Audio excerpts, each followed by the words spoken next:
Commander Throk'van of the Krellian Imperial Guard had fought in 43 campaigns across 17 star systems. He'd seen soldiers from every major species in the galaxy. He knew their strengths, their weaknesses, their breaking points. But he had never worked with a human before. "This is a mistake," he said, reviewing the contract on his tactical display. His second-in-command, Sub-Commander Rotties, clicked her mandibles in what might have been agreement. The client specifically requested human infantry support. The contract pays triple our usual rate. Because humans are expensive or because they're desperate? Both, probably. Throk'van studied the dossier. The human in question was named Webb. Former Terran Colonial Marine, honorable discharge after 8 years of service. Multiple commendations. Combat experience on 6 different worlds. On paper, he looked capable. But humans had a reputation. They were from a death world, Earth, a class for hazard planet with gravity, atmosphere, and evolutionary pressures that produced what the galaxy considered to be borderline insane organisms. Humans were known for 3 things: unpredictability, stubbornness, and an unsettling refusal to acknowledge when they were beaten.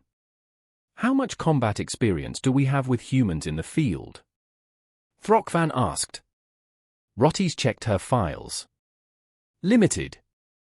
Most human mercenaries work independently or in their own units. There are reports. What kind of reports? The kind that are hard to believe. Humans fighting with injuries that would incapacitate most species. Humans ignoring tactical retreat protocols. Humans using combat strategies that border on suicidal but somehow work.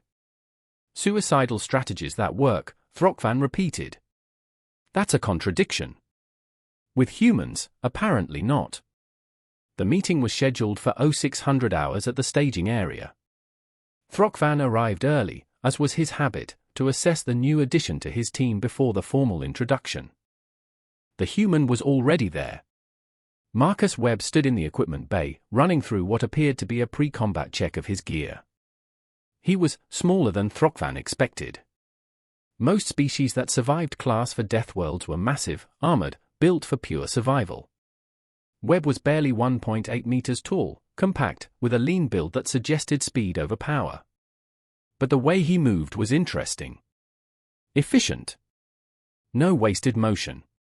He checked his rifle, a human-designed kinetic weapon that looked primitive compared to Krellian plasma technology, with the ease of someone who'd done it 10,000 times. Webb, Throk'van announced himself. The human turned, and Throk'van got his first good look at a member of the species he'd only read about in briefings. 2 eyes, forward-facing, predator configuration. Flat face with minimal protective features. Skin that looked concerningly easy to damage. No natural armor. No visible weapons beyond the equipment he carried. And yet, the eyes. There was something in those eyes that made Throk'van's tactical instincts trigger a warning. Commander Throk'van, Webb said, extending his hand, a human greeting gesture that involved grasping appendages. Good to meet you, sir. Throk'van accepted the gesture carefully. The human's grip was firm but not aggressive. The skin was warm, humans ran hot, he remembered, their metabolism burning at rates that would exhaust most species. Your reputation precedes you, Throk'van said carefully.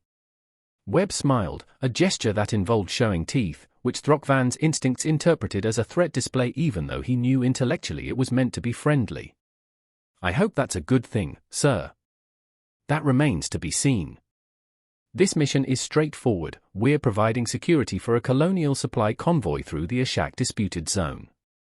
Intelligence suggests possible pirate activity. Standard patrol and escort. Understood.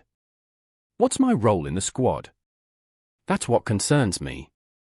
Your file says you're infantry, but your loadout suggests a different specialty. Webb glanced at his equipment. Standard combat armor, human-designed, less sophisticated than Krellian gear but reportedly effective. The kinetic rifle. A sidearm. Various tools and medical supplies. And something else that caught Throk'van's attention. Is that a knife? He asked. Combat blade, sir. Yes. We have energy weapons. Plasma rifles. Neural disruptors. Why would you bring a knife? Webb's smile widened slightly. Backup plan, sir. Always have a backup plan. Your backup plan is a sharpened piece of metal. You'd be surprised how often it comes in handy. Throk'van decided not to pursue that particular line of questioning. The rest of the squad will meet us at 0700 for briefing. Integrate yourself with the team. Follow protocols. And please try not to do anything unexpected. I'll do my best, sir, Webb said, in a tone that suggested he made no promises. The convoy mission started smoothly. Too smoothly, in Throk'van's experience. They'd been traveling through the Ashak disputed zone for 6 hours without incident. The supply ships maintained formation, the escort fighters ran their patrol patterns, and Webb integrated into the squad with minimal friction. Actually, the human had been remarkably professional. He followed orders precisely, maintained his position in the formation, and didn't complain even though Throk'van knew the gravity on the transport ship was higher than Earth standard. Most humans found it uncomfortable. His quiet, Rotties observed during a rest cycle. I expected more chaos. Humans aren't all chaos, Throk'van said, though he wasn't entirely convinced himself. Webb is a professional soldier. He knows how to follow orders. For now. The attack came at hour 7. 3 pirate raiders dropped out of fold space directly on their position, a coordinated ambush, which meant intelligence had leaked. The escort fighters engaged immediately, but one of the raiders broke through and locked weapons on the lead supply ship. All squads, combat stations. Throk'van ordered. Prepare for boarding action. The pirate ship latched onto their hull with magnetic clamps, and Throk'van could hear the cutting torches starting to work through the outer airlock. Standard pirate tactics: breach, overwhelm, steal what they could carry, and retreat before reinforcements arrived. Defensive positions, Throk'van commanded. Hold the cargo bay. Do not let them reach the supplies. His squad moved into position with practiced efficiency. 12 Krellian soldiers, each one a veteran, each one equipped with top-tier military hardware. And one human, taking position on the left flank with his primitive kinetic rifle. The airlock blew inward with a blast of explosive decompression. Pirates poured through, a mixed group, which was typical. Some were Vraks, bulky and aggressive. Others were silicates, tough and hard to kill. Maybe 20 in total. Fire! Throk'van ordered.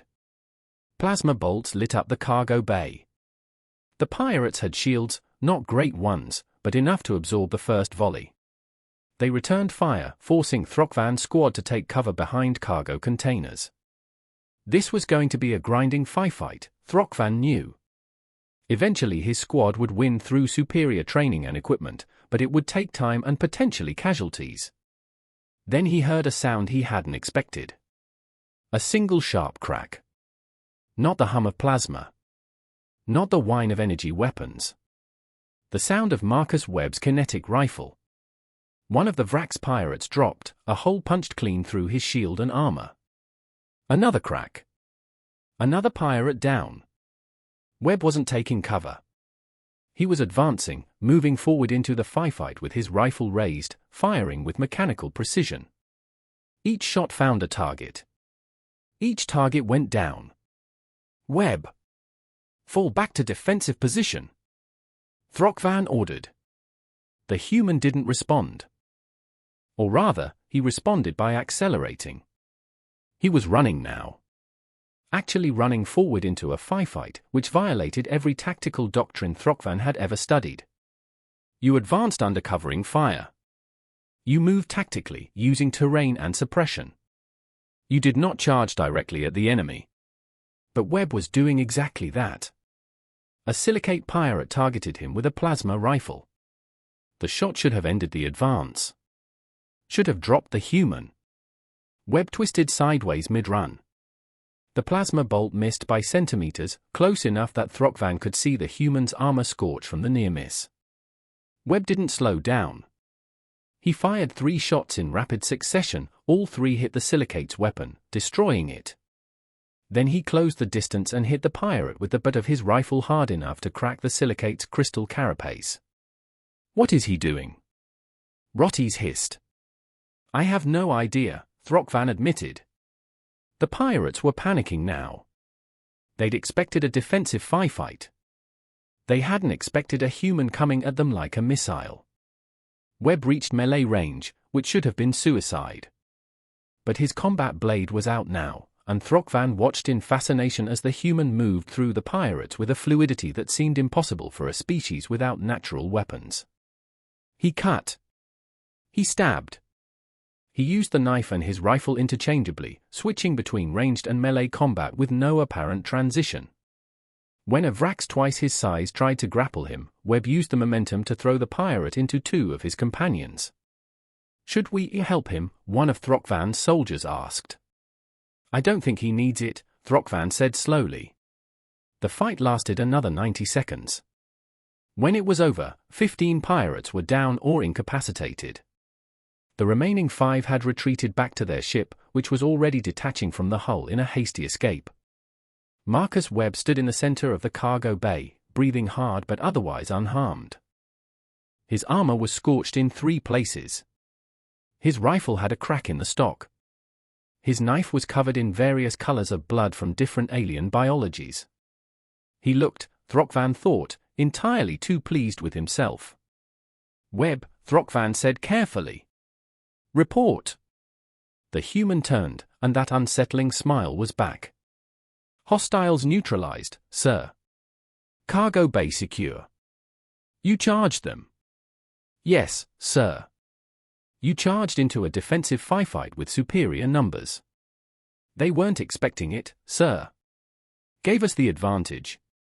"You could have been killed." "But I wasn't, sir." Throk'van stared at him. The human stared back, completely unrepentant. "That," Throk'van said slowly, "was the most tactically unsound, reckless, idiotic maneuver I have ever witnessed in 43 campaigns." Webb's smile faded. "Yes, sir. I understand if." "It was also," Throk'van interrupted, "extremely effective." "Well done, Marine." The smile returned. "Thank you, sir." As Webb moved off to help secure the remaining pirates, Rotties approached Throk'van. "That's what the reports meant," she said quietly. "What?" "The suicidal strategies that somehow work. That's what they were talking about. Humans don't fight the way we expect them to fight." "No," Throk'van agreed, watching Webb check his weapon with the same casual efficiency he'd shown before the battle. "They certainly don't." The second attack came 3 days later. This time it wasn't pirates. It was a full military assault, hegemony forces, well-trained, well-equipped, and definitely not supposed to be in this sector. Someone wanted the convoy stopped badly enough to risk a political incident.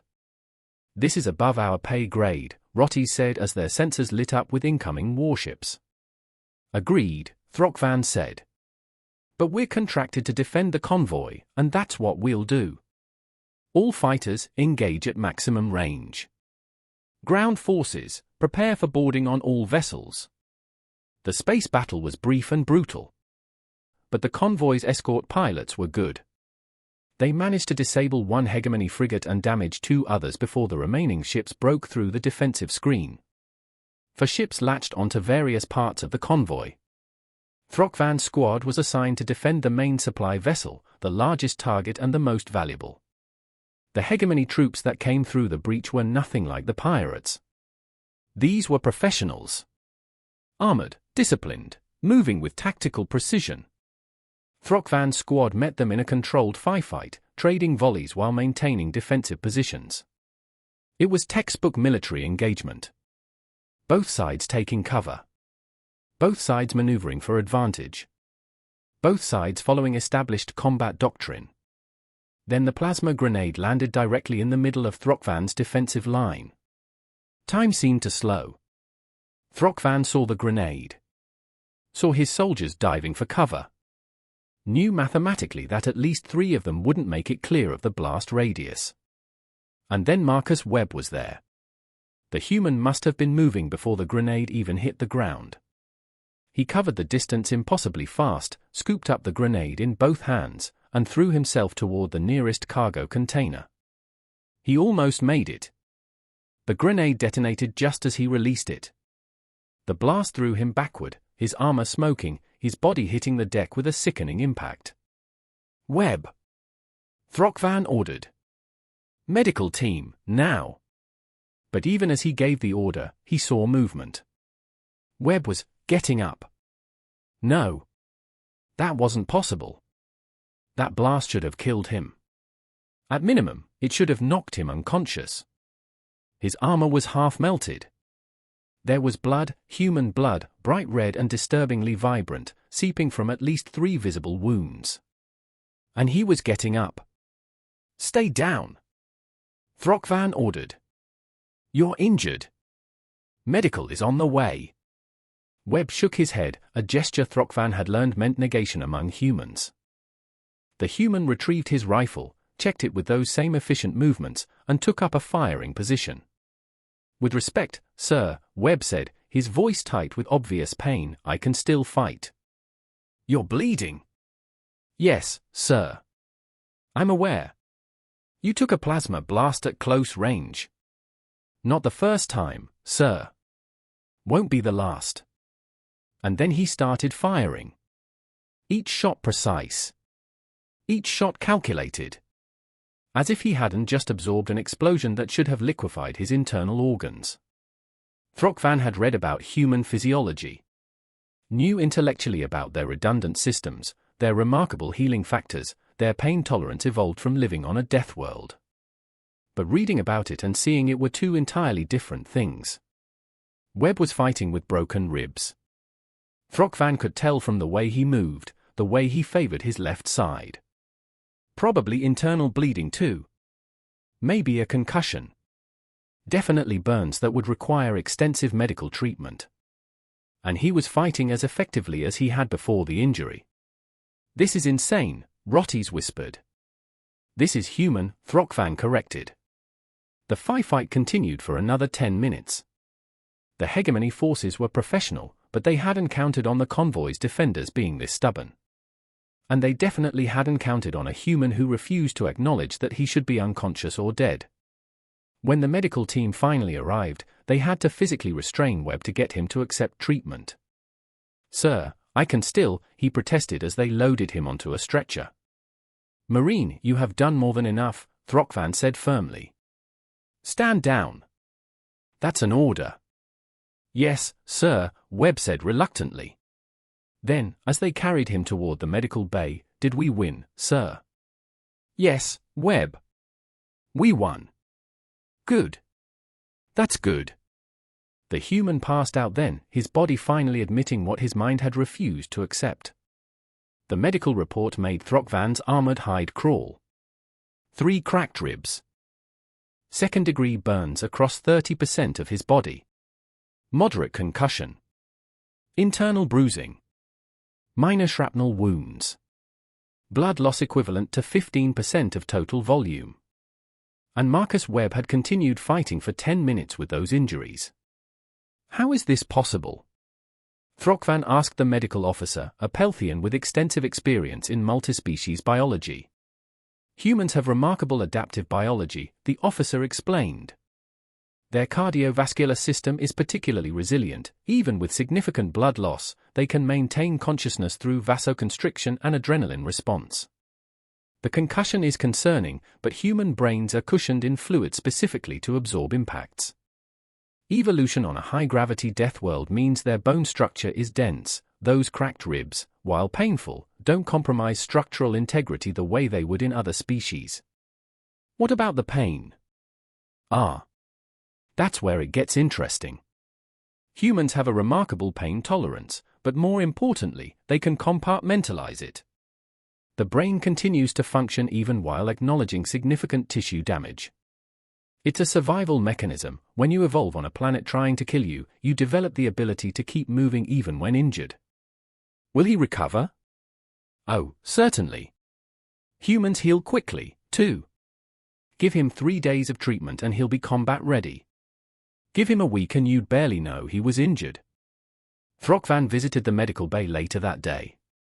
Webb was awake, sitting up in bed despite the medical officer's protests, reviewing something on a datapad. "Marine," Throk'van greeted him. "Sir," Webb attempted to stand. "Stay," Throk'van ordered. "You've earned the rest." "Just reviewing the after-action reports, sir. Wanted to see how the other teams fared." "They fared well, largely because your actions prevented the plasma grenade from decimating our defensive line. You saved at least 3 lives, possibly more." Webb shrugged, a gesture Throk'van had learned indicated dismissal or modesty. "Just doing my job, sir." "Your job does not include using yourself as a grenade shield." Seemed like the best option at the time. The best option was to let your armor's shields absorb the blast from a distance. "My shields were already depleted from earlier in the fight, sir. And I was closest to the grenade." Math was simple. Throk'van settled into the visitor's chair. "Webb, I need to understand something. Why do you do this?" "Do what, sir?" "Fight like you have nothing to lose. Charge into situations that should kill you. Refuse to stay down even when your body is telling you to stop." Webb was quiet for a moment, and Throk'van saw something shift in the human's expression. Something serious.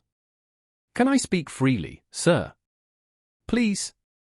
"Back on Earth, I had a drill instructor who used to say, a human who gives up is more dangerous than any enemy.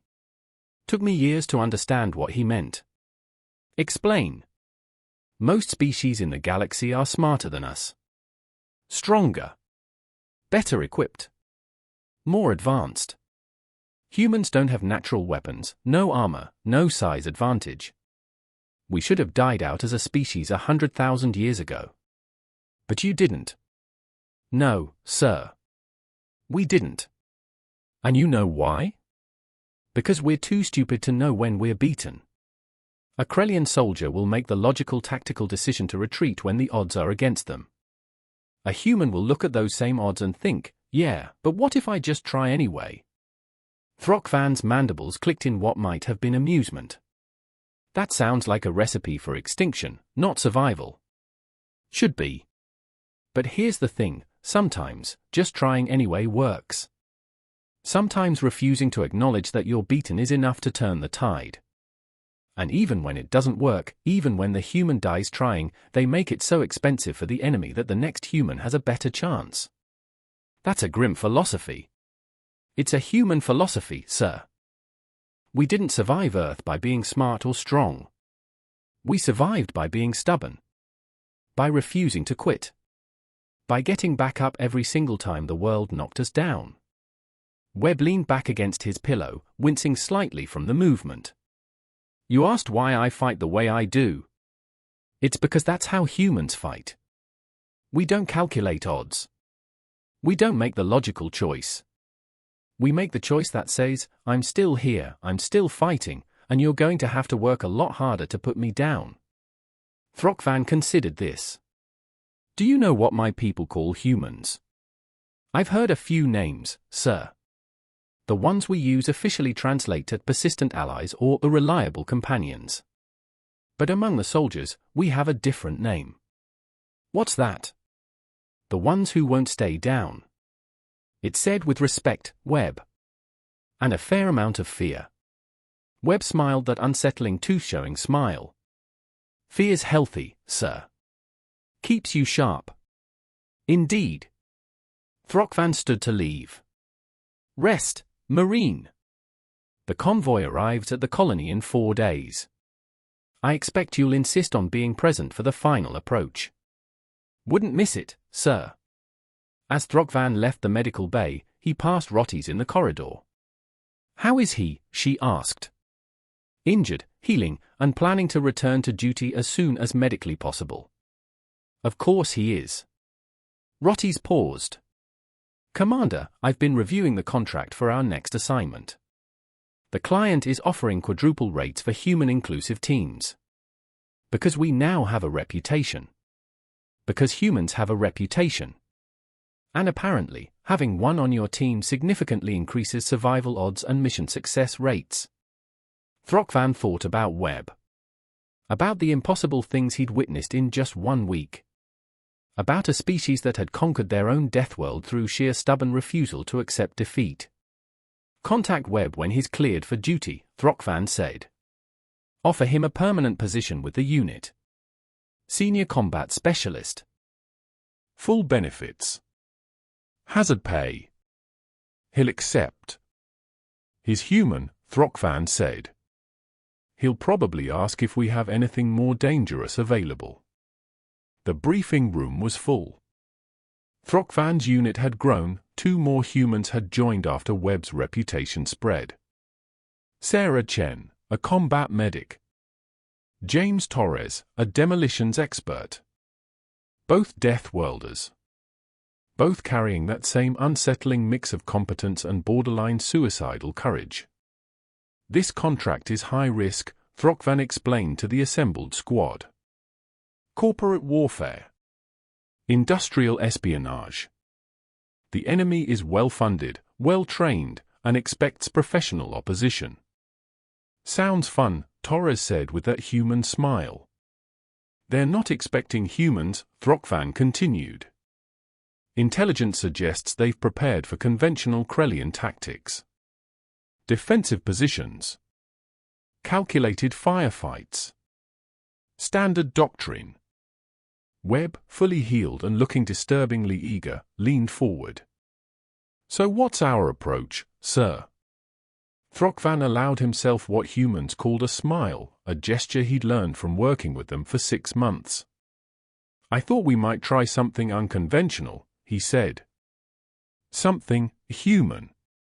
The 3 humans exchanged glances. Then Webb spoke for all of them. Sir, with respect, are you asking us to do that thing where we charge the enemy position and make them regret their life choices? That's exactly what I'm asking, Marine. Outstanding, sir. We're ready when you are. Rotties, standing beside Throk'van, clicked her mandibles in amusement. You've spent too much time with them. You're starting to think like a human. Is that a bad thing? Throk'van asked. Ask me after we survive the mission. Fair enough. As the briefing continued, Throk'van watched his human specialists. Watched them plan, discuss, and strategize in ways that still seemed tactically unsound but had proven effective time and again. Humans were from a death world. They'd evolved under conditions that would kill most species. They'd survived by being too stubborn to die, too crazy to quit, and too determined to acknowledge when they were beaten. The galaxy had called them allies. Called them persistent. Called them reliable. But Throk'van knew what they really were. They were the species that wouldn't stay down. No matter what you hit them with. No matter how bad the odds. No matter how impossible the situation. And the galaxy was slowly learning what Earth had known for millions of years. Sometimes, refusing to stay down is the most powerful weapon of all.